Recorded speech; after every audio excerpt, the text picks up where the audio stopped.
Good morning, dear students. Today we are going to study a very important topic, the nucleosome model of DNA. We already know what is the difference between a DNA and chromosome. Chromosome means DNA plus proteins. DNA bind with certain proteins called histones, non-histones and protamines.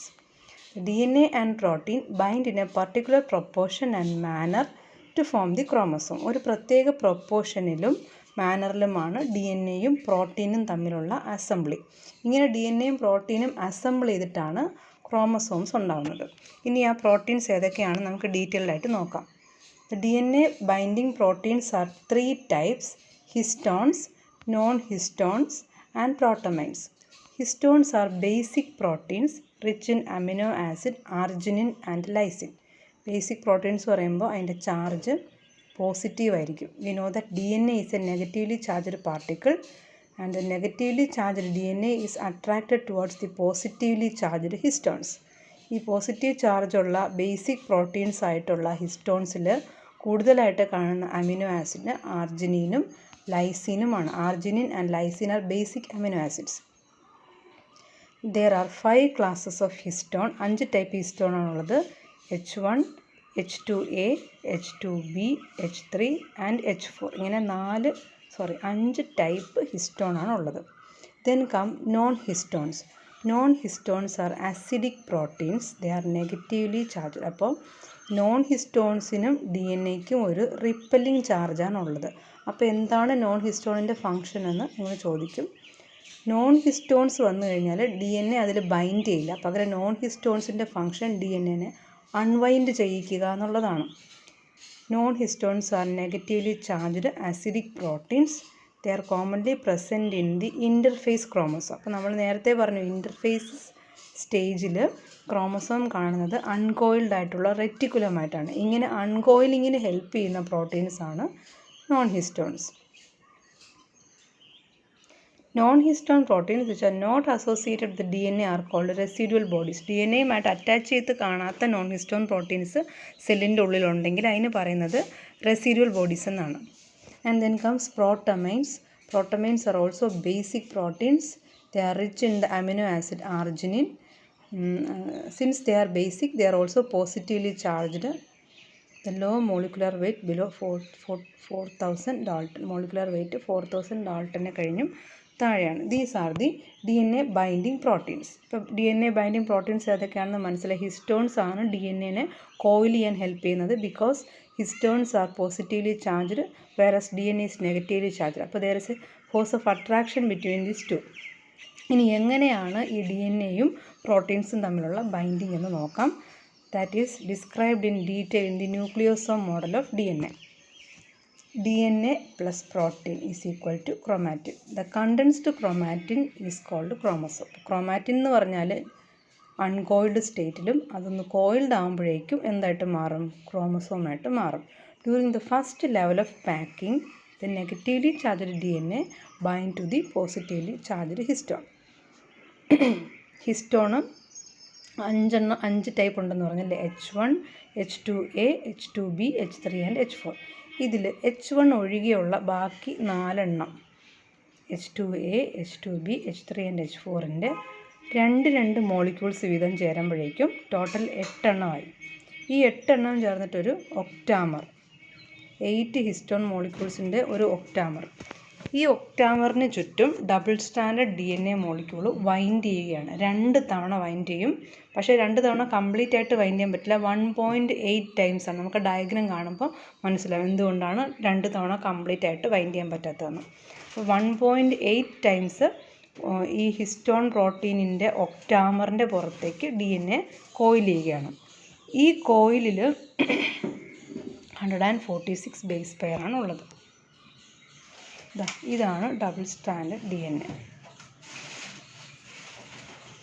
ഈ pink കളറിൽ കാണുന്നത് ഒക്ടാമറാണ്. ഒക്ടാമറിൻ്റെ പുറത്ത് 2 തവണ ഈ D N A wind ചെയ്യുകയാണ്.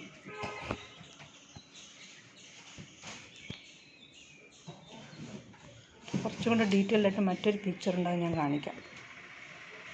ഈ winding ഇവിടെ തുടങ്ങിയിട്ട് 2 തവണ പൂർത്തിയാക്കാൻ പറ്റില്ല. ഇവിടുന്നേ വരുന്ന വൈൻഡിങ് ഇവിടെ വരുമ്പോഴേക്കും തൊട്ടടുത്ത ഹിസ്റ്റോണിലേക്ക് പോവുകയാണ്. കംപ്ലീറ്റ് ആക്കാൻ പറ്റുന്നില്ല, 2 ടൈംസ് കംപ്ലീറ്റ് ആക്കാൻ പറ്റുന്നില്ല, 1.8 ടൈംസാണ് വൈൻഡിങ്. ഈ വൈൻഡഡ് റീജിയനിലെ DNA ആണ് 146 ബേസ് പെയർ. ഈ ഓറഞ്ച് കളറിൽ കാണിച്ചിട്ടുള്ളത് ഒക്ടാമറാണ്.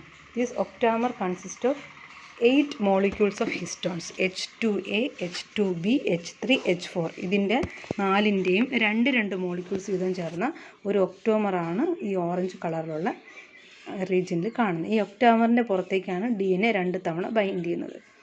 ഇങ്ങനെ ഓരോ തവണ ബൈൻഡ് ചെയ്യുമ്പോഴും ഒരു ത്രെഡിൽ ബീഡ്സ് കോർത്തതുപോലെ കാണാം.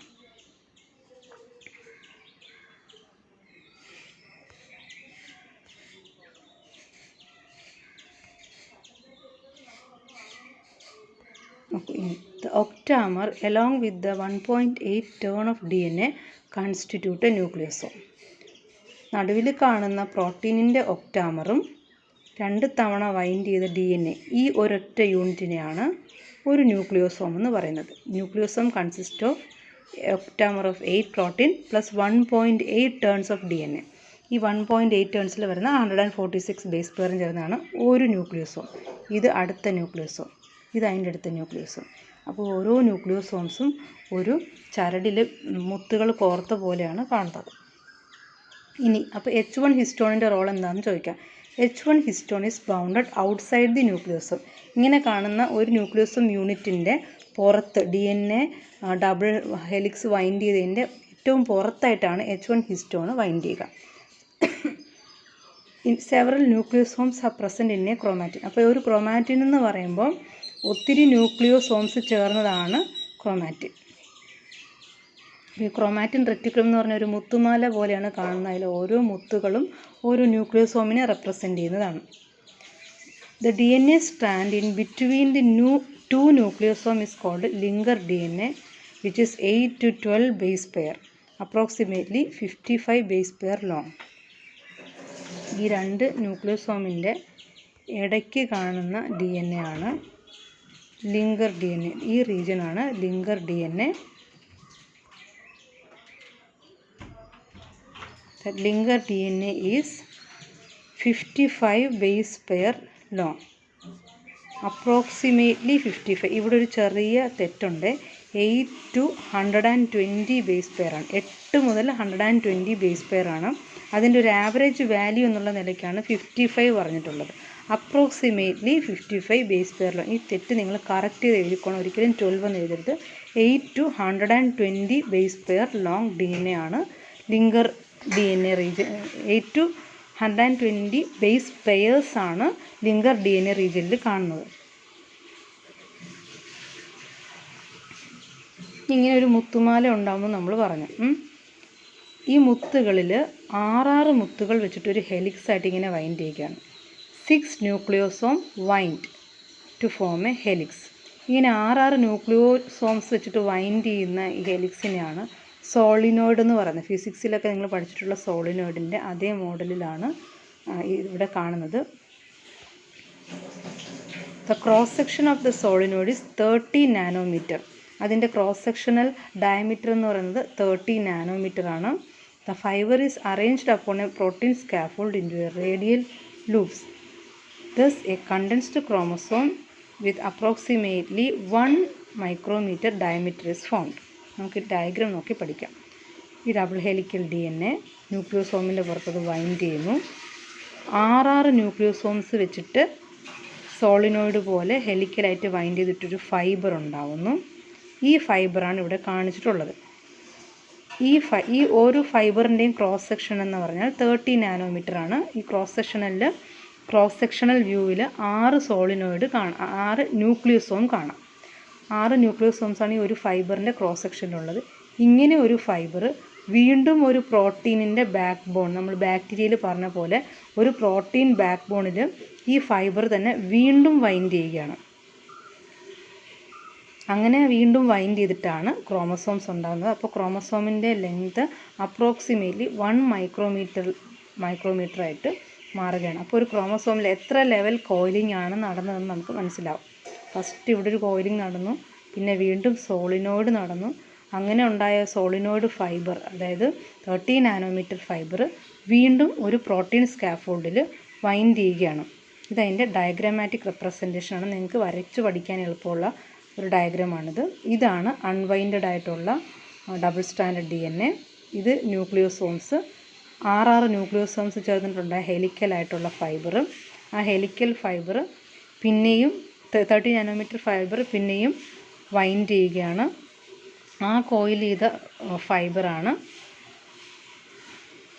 പ്രോട്ടീൻ സ്കാഫോൾഡിൻ്റെ പുറത്ത് വീണ്ടും വൈൻഡ് ചെയ്യുന്നത്. അങ്ങനെ ഒരു ക്രോമസോംസായി മാറി. ഇതാണ് യൂക്കാരിയോട്ട് ക്രോമസോമിൻ്റെ കണ്ടൻസേഷൻ. ഈ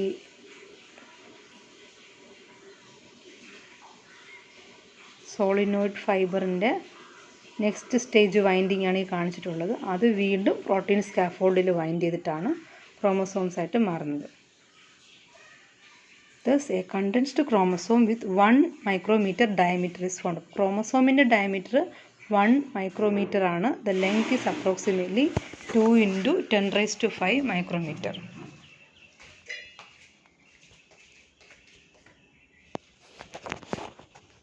Now let us see what is a satellite DNA. In prokaryote, each gene or DNA sequence is represented only once in a genome. ബാക്ടീരിയയുടെ DNAയിലാണെങ്കിൽ, ബാക്ടീരിയയുടെ ക്രോമസോമിലാണെങ്കിൽ ഒരു ജീന് ഒരു തവണയേ വരുള്ളൂ, സിംഗിൾ കോപ്പിയേ ഉള്ളൂ. But in eukaryote certain DNA sequence are repeated many times along the length of the chromosome. ചില DNA sequence ഒന്നിലധികം തവണ റിപ്പീറ്റ് ചെയ്തിട്ട് യൂക്കാരിയോട്ട്സിൽ കാണുന്നുണ്ട്. നമ്മൾ ഹെട്രോക്രോമാറ്റിൻ്റെ റീജിയൻ പറഞ്ഞതാണ്. ഹെട്രോക്രോമാറ്റിൻ റീജിയനിൽ റിപ്പറ്റീഷൻ ഓഫ് DNA സീക്വൻസ് ആണ് കാണുന്നത്. ഇങ്ങനെ റിപ്പീറ്റ് ചെയ്ത് വരുന്ന DNA സീക്വൻസുകൾക്ക് 5 മുതൽ 100 ബേസ് പെയർ വരെ നീളമുള്ള സീക്വൻസുകളാണ് റിപ്പീറ്റഡ് ആയിട്ട് കാണുന്നത്. നമ്മൾ നേരത്തെ ടീലോമിയറിൽ പറഞ്ഞായിരുന്നു TTAGGG. അവിടെ ഒരു 6 ബേസ് പെയർ ആണ് വരുന്നത്. അത് റിപ്പീറ്റ് ചെയ്ത് വരുമെന്ന്. അങ്ങനെ 5 മുതൽ 100 ബേസ് പെയർ വരെ റെപ്പറ്റേറ്റീവ് DNAയിൽ കാണാറുണ്ട്. ദീസ് DNA സീക്വൻസിനെയാണ് നമ്മൾ സാറ്റലൈറ്റ് DNA എന്ന് പറയുന്നത്. ഈ സാറ്റലൈറ്റ് DNAകൾ 1000ഓളം തവണ റിപ്പീറ്റ് ചെയ്ത് കാണാറുണ്ട്. Depending upon the number of nucleotide, satellites R classified into micro, mini and regular satellite. ഇത് നിങ്ങൾ മോളിക്കുലർ ബയോളജിയിൽ ഡീറ്റെയിൽഡ് ആയിട്ട് പഠിക്കുന്നുണ്ട്. മൈക്രോ സാറ്റലൈറ്റ് എന്ന് പറഞ്ഞാൽ ഷോർട്ട് ബേസ് പെയർ ലെങ്ത് ആയിരിക്കും. മിനി സാറ്റലൈറ്റ് എന്ന് പറഞ്ഞാൽ ഒരു medium number of base pair ആയിരിക്കും. റെഗുലർ സാറ്റലൈറ്റ്സ് എന്ന് പറഞ്ഞാൽ കുറച്ചധികം ബേസ് പെയർസിൻ്റെ എണ്ണം ഉണ്ടാവും. Then come secondary construction. ഒരു ക്രോമസോമിന് നടുവിലൊരു കൺസ്ട്രക്ഷൻ ഉണ്ടെന്ന് പറഞ്ഞു, അതാണ് സെൻട്രോമിയർ. സെൻട്രോമിയർ കൂടാതെ ചില ക്രോമസോംസിന് രണ്ടാമതൊരു കൺസ്ട്രക്ഷൻ കൂടെ ഉണ്ട്. That is secondary construction. ഈ സെക്കൻഡറി കൺസ്ട്രക്ഷൻ റീജിയനിൽ കൈനറ്റോകോർ ഉണ്ടാവില്ല. അവിടെ സ്പിൻഡിൽ ഫൈബറിന് അറ്റാച്ച് ചെയ്യേണ്ട കാര്യമില്ല. The number of secondary construction in A species is constant. ഒരു ഓർഗാനിസത്തിൻ്റെ എല്ലാ ക്രോമസോമിലും സെക്കൻഡറി കൺസ്ട്രക്ഷൻ ഉണ്ടാവണമെന്ന് നിർബന്ധമില്ല. ഓരോ ഓർഗാനിസത്തിൻ്റെ ചില പ്രത്യേക ക്രോമസോംസിൽ മാത്രമായിരിക്കും സെക്കൻഡറി കൺസ്ട്രക്ഷൻ ഉള്ളത്. അത് ഒരു സ്പീഷീസിൽ കോൺസ്റ്റൻ്റ് ആയിരിക്കും. ഇപ്പോൾ ഫോർ എക്സാമ്പിൾ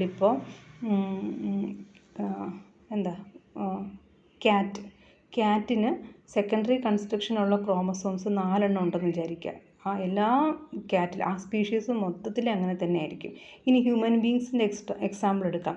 നമ്മൾ ന്യൂക്ലിയോലസിൻ്റെ കാര്യം പറഞ്ഞല്ലോ, 14, 15, 16, 21, 22 ഇത്രയും ക്രോമസോംസിലാണ് RNA കോഡിംഗ് ജീൻസ് ഉള്ളതെന്ന് നേരത്തെ പറഞ്ഞിട്ടുണ്ടായിരുന്നു. ഇത്രയും ക്രോമസോംസിൽ 14, 15, 16, 21, 22 എന്ന് പറയുന്ന ഇത്രയും ക്രോമസോംസിൽ സെക്കൻഡറി കൺസ്ട്രക്ഷൻ റീജിയൻ ഉണ്ട് ഹ്യൂമൻ ബീങ്സിൽ. ഈ സെക്കൻഡറി കൺസ്ട്രക്ഷൻ റീജിയനിൽ കാണുന്നത് RNA കോഡിംഗ് ജീൻസാണ്. അതിപ്പോൾ എത്ര ക്രോമസോമിലുണ്ട്, ആ ക്രോമസോമിൻ്റെ എണ്ണം എത്രാമത്തേതാണ് എന്നുള്ളത് ആ സ്പീഷീസിലുടനീളം കോൺസ്റ്റൻ്റ് ആയിരിക്കും, ഒരുപോലെ ആയിരിക്കും. അപ്പോൾ സെക്കൻഡറി കൺസ്ട്രക്ഷൻ റീജിയനിൽ കാണുന്നത് മറ്റൊന്നുമല്ല പിന്നെന്താണ്, RNA കോഡിംഗ് ജീൻസാണ്. അപ്പോൾ ന്യൂക്ലിയോലസിൽ കാണുന്ന റീജിയനും അത് തന്നെയാണ്. ന്യൂക്ലിയോലസിലാണ് സെക്കൻഡറി കൺസ്ട്രക്ഷൻ റീജിയനുള്ള ക്രോമസോംസ് ഒക്കെ കൂടെ ഒന്നിച്ച് വന്നിട്ട് അവിടെ RNA സിന്തസിസ് നടക്കുകയാണ്. അതിനാണ് ന്യൂക്ലിയോലാർ ഓർഗനൈസിങ് റീജിയൻ എന്ന് പറയുന്നത്. അപ്പോൾ ന്യൂക്ലിയോളസ് എന്ന് പറഞ്ഞാൽ ഒരു ഓർഗനലല്ല, ന്യൂക്ലിയസിൻ്റെ ഉള്ളിൽ കാണുന്ന ഒരു ഡെൻസ് ആയിട്ടുള്ള ഏരിയയാണ്. ആ ഡെൻസ് ഏരിയയിൽ നടക്കുന്നത് RRNA സിന്തസൈസ് ആണ്. അവിടെ കാണുന്നത് RRNA കോഡ് ചെയ്യുന്ന ജീൻസ് ഏതൊക്കെ ക്രോമസോംസിനുണ്ടോ ആ ക്രോമസോംസിൻ്റെയൊക്കെ റീജിയൻ അവിടെ കാണും. അവിടെ RRNA സിന്തസൈസ് കാണും, പിന്നെ കുറേ പ്രോട്ടീൻസ് കാണും. കാര്യം RNAയും പ്രോട്ടീനും ചേർന്നിട്ട് റൈബോസോംസ് ഉണ്ടാവണം. ഇത്രയും സംഗതികളാണ് ന്യൂക്ലിയോളസിൽ കാണുന്നത്. Next is C value paradox. C value paradox പറയുന്നത് it is a measurement of the total amount of DNA in a haploid genome. ഒരു ഹാപ്ലോയിഡ് ജീനോമിൽ എത്ര DNA ഉണ്ട്? For example, human beings the haploid chromosome number is 23. ഈ 23 ക്രോമസോംസിലായിട്ട് എത്ര amount DNA ഉണ്ട്, എത്ര base pair ഉണ്ട് എന്നുള്ളതാണ് C value. Total amount of DNAയുടെ ഒരു മെഷർമെൻ്റ് ആണ്. അത് ഓരോ ഓർഗാനിസത്തിനും ആ എമൗണ്ട് കോൺസ്റ്റൻ്റ് ആയിരിക്കും. The lowest C value is for mycoplasma. മൈക്കോപ്ലാസ്മയ്ക്കാണ് ഏറ്റവും കുറവ് സി വാല്യൂ ഉള്ളത്. Less than 10⁻⁶ base pair. 10⁻⁶ means 10 + 60. അത്രയും ബേസ് പെയറിൽ താഴെ ന്യൂക്ലിയോടൈഡ്സ് മാത്രമാണ് മൈക്കോപ്ലാസ്മയ്ക്കുള്ളത്. ലാർജസ്റ്റ് സി വാല്യൂ ഉള്ളത് ആംഫിബിയൻസിനും പ്ലാന്റ്സിനുമാണ്, greater than 10⁻11 base pair. Bigger C value എന്ന് പറഞ്ഞാൽ അതിൻ്റെ അർത്ഥം DNAയുടെ നീളം കൂടുതലാണ്, അല്ലെങ്കിൽ DNAയിലുള്ള ബേസ് പെയറിൻ്റെ എണ്ണം കൂടുതലാണെന്നുള്ളതാണ്. But there is no relation between C value and complexity of organism. ഇപ്പോൾ സി വാല്യൂ എന്ന് പറഞ്ഞാൽ ഒരു ഓർഗാനിസത്തിലുള്ള DNAയുടെ എമൗണ്ട് ആണ്, എത്ര ബേസ് പെയർ ഉണ്ടെന്നുള്ളതാണ്. ബേസ് പെയർ കൂടുന്നതിനനുസരിച്ച് ഓർഗാനിസം ഹൈലി അഡ്വാൻസ്ഡ് ആവണമെന്ന് ഒരു നിർബന്ധവുമില്ല. അതായത് DNAയുടെ എമൗണ്ടും ഓർഗാനിസത്തിൻ്റെ കോംപ്ലക്സിറ്റിയും തമ്മിൽ ഒരു റിലേഷനും ഇല്ല എന്ന് പറയുന്നതാണ് സി വാല്യൂ പാരഡോക്സ്. അങ്ങനെയാണെങ്കിൽ ഹ്യൂമൻ ബീങ്സ് ആണ് ഏറ്റവും അഡ്വാൻസ്ഡ് ആയിട്ടുള്ള ഓർഗാനിസംസ് അല്ലേ. അപ്പോൾ ഹ്യൂമൻ ബീങ്സിൽ ഏറ്റവും കൂടുതൽ സി വാല്യൂ വരണം. പക്ഷേ ഇവിടെ ഹ്യൂമൻ ബീങ്സിനെ കഴിഞ്ഞും സി വാല്യൂ ആർക്കുണ്ട്? പ്ലാന്റ്സിനും ആംഫിബിയൻസിനും ഉണ്ട്. That means there is no relation between C value and complexity of organism.